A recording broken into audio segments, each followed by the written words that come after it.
Okay, so I am currently outside on my porch. Wow, I thought that squirrel was gonna come down and hunt me.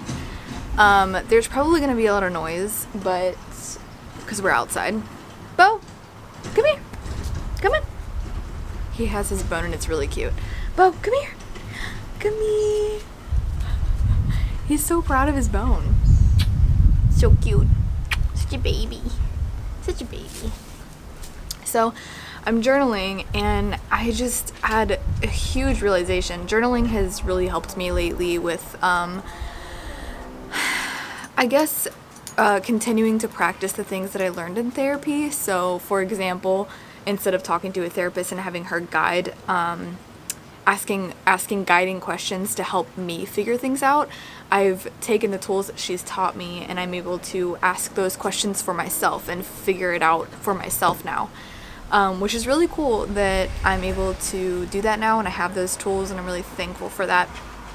So I feel like I'm ready to not talk about too much in depth, but just talk about some things that I've learned because I've had such an amazing experience in life transforming things happen the last 8 years of my life since I gave my life to Jesus. However, I'm hitting this moment where everything seems so incredibly painful and I can't explain why things have happened the way that they've happened. And I ask myself every single day, like, how did I get here from where I was? And I was super, super involved in all these things and I loved it and it was like just amazing, and out of nowhere it was almost like everything was taken from me and it felt like it was beyond humans. It felt like it was something that the Lord did on purpose to help me kind of see the real meaning of life.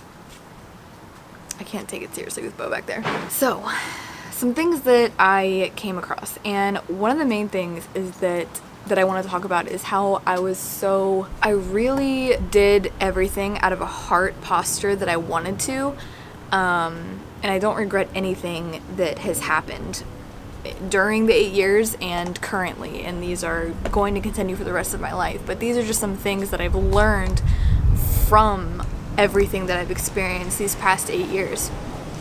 So I'm just gonna read this, and I haven't decided if I'm going to share this whole thing or like I'm gonna read the whole thing, but I might cut some things out. So I'm just gonna go ahead and start reading it. I was so broken, traumatized, I felt like I was left to die, and these people came into my life, sent by God himself, and helped breathe life back into me, and I needed them. I poured my heart and soul into these relationships and did all the things I was supposed to be all in.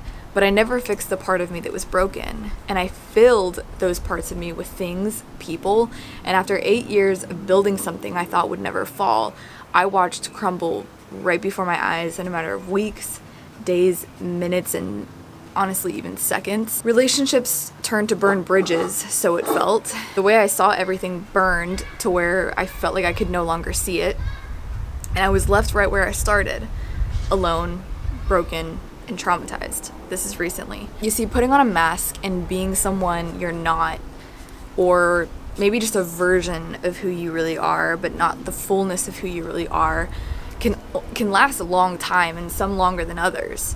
But the truth will come out. And I think what's hard is how the world shifts human focus onto the things that they do and accomplish rather than the person they're becoming in the process. So if you're doing more, you're seen as more valuable, and if you're doing less, you're seen as less valuable, for example. People are no longer okay with just existing. We have to always be doing something to feel adequate, worthy, purposeful, or to feel at least average at best.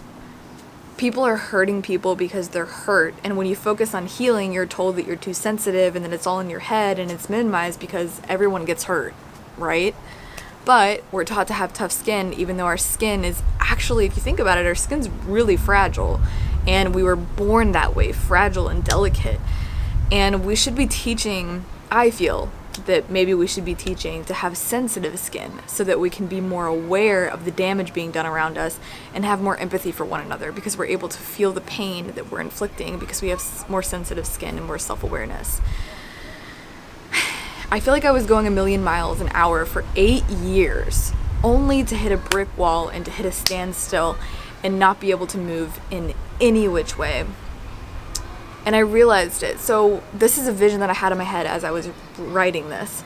And I saw that I was in this box and that all the things I do, I was just almost like this circle. It started at the beginning, like the middle of the square, and I started going in a circle like this. And I was just running in cycles and circles and circles and circles and circles and going faster and faster and faster and in bigger circles, bigger circles, until I finally smacked one of the walls inside the box in which I was placed in. And I realized all this time I thought I was running out of freedom, like running with freedom, only to find out that I was running inside of this box. And I've just been developing endurance inside of this box, and it was only a matter of time before I hit one of the walls that trapped me. So because all along I was running in circles, and the moment I finally tried to really heal and break the cycle, when I went to therapy, this was when all this stuff started unraveling. I finally tried to break the cycle, and what I found was I was still trapped in the box. And I couldn't believe, this whole time I thought that I was outside of the box, but I've never gained freedom out of the box that society, people, myself, expectations put me in. And as much as all of this stuff hurts and everything that I've been experiencing, and as much people as I've hurt during this season as well and let some people down, I'm finally finding my way out of that box that society, trauma, the world, myself has put me in. And it's my turn to take back control and find my way out instead of filling my life full of people and things that want to keep me contained in that box. So, all of that to say, number one is I hope you're doing well. And number two is that I encourage you to reflect, ask yourself hard questions, and really be honest with yourself. Be honest with yourself about the things that you're doing, about the balance that you have in your life, the balance that you've struck with friendships and things that you're doing. And have you just become a to-do list, or have you become a person? Have you become a human that is worthy of living life because you just simply exist and you were created fearfully and wonderfully? Ask yourself those questions. Are you becoming just a to-do list? And are you becoming an output system that people can request things and then they get them in return? Or are you actually finding balance? Are you doing things that are causing you to be a beautiful human? Or are you doing things that are causing you to feel ugly inside and feel not like yourself? I don't know. Those are just some good guiding questions that have helped me reflect. And at the end of the day, the best thing you could do is be yourself and be authentic. And if you don't know that you're not being authentic and all of a sudden you realize it, then you don't know until you know. So don't beat yourself up. But it's important to grow and learn every single day. The problem is when we stay the same, because in human nature and the way that God designed us, we're supposed to grow and change consistently. We're never supposed to stay the same. And it's the moments that we stay the same and we stay in these cycles that we end up not becoming who we're called to be. So I encourage you to be curious and be open to change and growing, and don't beat yourself up when you find new information. Celebrate it as if it's time to grow and change, and it's just a new season of life to grow and change. So those are just some things that I'm learning that I really feel pressed to share, because I feel like I'm learning so much about balance and living out and walking out an authentic life, and knowing and understanding how to grow and change and how to celebrate that, and celebrate the seasons changing and celebrate the people come and go. Instead of seeing it as bad things, it's seeing it as growing and changing, which is a beautiful thing. It can be painful, but it's a beautiful thing, and it's necessary for human life. It's necessary for sustaining deep-rooted connections. And when we grow out of touch with each other, sometimes that's just the way it's meant to be, and then sometimes we're meant to grow closer to one another. And then there's relationships like your husband, your spouse, who whoever it may be, your brother, your sister, your parents, that are meant to be lifelong relationships and relationships worth fighting for. So, I don't know. All relationships are really up to every single person to determine, the course of those relationships, and it's important that it's all mutual and that there is a mutual growing and changing happening, and no one's holding each other back, or if you're growing in separate directions, it's time to celebrate each other's growth and change and just let each other walk in the direction that you're going in. So I don't know, I could ramble on forever because these are really helpful things that I've just started to realize. Like, I think I'm seeing life a little bit more simple because I'm not doing all the things. I'm not doing the to-do list. My routine pretty much changes every single day. Not that that's a good thing long term, but for now, that's what I need. I need consistent everyday change, because it's really helping me not focus on a to-do list, because quite frankly, I am realizing how much I don't owe anyone anything. And that's humans. Literally, the Bible, I can't remember what verse it was, but I was reading recently and it said that don't owe each other anything except for our debt to love one another. And really the only thing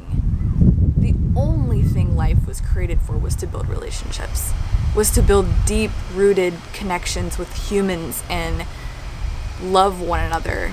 And other than that, we don't owe each other anything else. We just owe each other love. That is it. That is it. That is all we owe each other. So I know for me, I've had a lot of expectations placed on me, and my love didn't feel like it was enough. And then other times I have placed super harsh expectations on other people, and I felt like they weren't enough for me because I was asking for more than just their love. I was asking them for more than what we all owe each other, and that is just love. The entire reason for life itself is to build relationships and be humans. So yeah, we're gonna hurt each other. Yeah, there's gonna be some deep-rooted pains, and some are not safe to go back to, and others are, you just grow through it and you fight for that relationship if it's worth it. But yeah, I'm seeing life a lot more simple. It's really not about what you do, because when you die, what you've done does not go with you. And there's one thing, is that none of us make it out of this whole life thing alive. None of us make it out. We all die. We all don't make it out.